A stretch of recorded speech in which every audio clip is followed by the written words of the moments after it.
Well, HR obviously faces a very difficult question when it comes to dealing with the changes that we can expect in the future.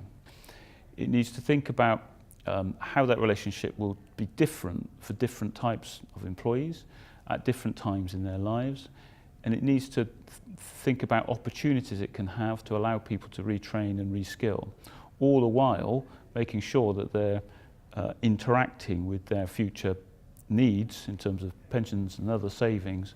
in the right way, so that those people will be able to afford to retire and leave the workforce.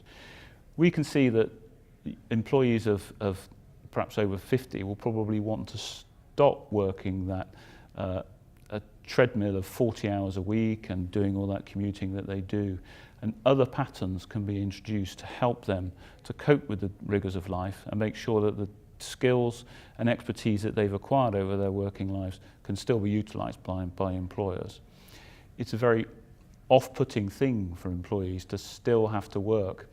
in their later working lives as they did in their early lives, when actually in many ways that's the time at which they can be most valuable. We're finding that many employers are actually deciding that the best way that they can help their employees is to outsource the provision of their pension arrangements to the industry, really, the pensions industry. And they're often doing this through master trusts.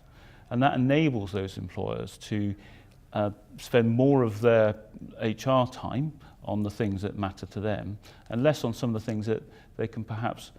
get a better job done by someone else. So the best way to help employees in relation to this very complex task is to engage with them early and often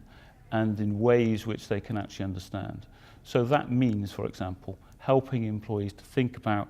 what their life will be like later. And it also means getting them to engage with their pension journey at the right time.